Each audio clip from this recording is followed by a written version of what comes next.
कर्मचारी समन्वय समिति जिंदाबाद। जिंदाबाद जिंदाबाद उड़ीसा स्कूल कॉलेज शिक्षक कर्मचारी समन्वय समिति जिंदाबाद। जिंदाबाद जिंदाबाद उड़ीसा स्कूल कॉलेज शिक्षक कर्मचारी समन्वय समिति जिंदाबाद। जिंदाबाद जिंदाबाद उड़ीसा स्कूल कॉलेज शिक्षक कर्मचारी समन्वय समिति जिंदाबाद। जिंदाबाद जिंदाबाद उस्ताद जिंदाबाद। जिंदाबाद जिंदाबाद उस्ताद जिंदाबाद। जिंदाबाद जिंदाबाद उस्ताद जिंदाबाद। जिंदाबाद जिंदाबाद आजिर महान चरण माझी महोदय जो यही कथा से आम सहित यही दली बसिक गांधी मार्ग में घोषणा करुले जो से क्षमता को आसिले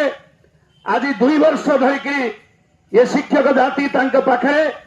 विभिन्न भाव विभिन्न माध्यम आलोचना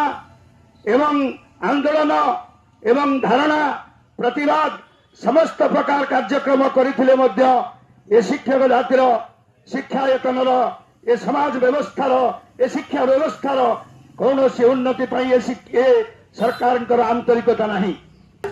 आपको कंटिन्यूअसली आंदोलन टाक जोरदार आहरी करने को पड़ो। विजु जनता दल पक्षर आम संपूर्ण समर्थन रही आंदोलन को एवं जो लेवल रे जो स्तर रे जदि किसी आवश्यक पड़ो आमर दलर जो माने नेतृवृंद अच्छी से सहयोग नहीं करी सेमानंको ए काम रे शामिल करने मोर उद्यम जारी रहिबो एवं सब प्रकार साहाय्य करने मो प्रस्तुत अच्छी जो कथा से भी शुणु ना से दाबी प्रति सचेतन नहांती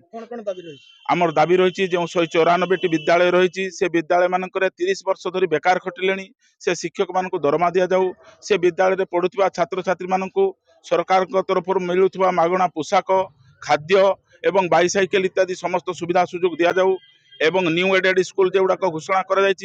स्कूल शिक्षक माने दीर्घ दिन धरी चाकरी कलापर सेवा दे सारापर से अवसर हो सारी मात्र से पेनसन गुड़ाक पाती ना आज दिन मजूरिया भली से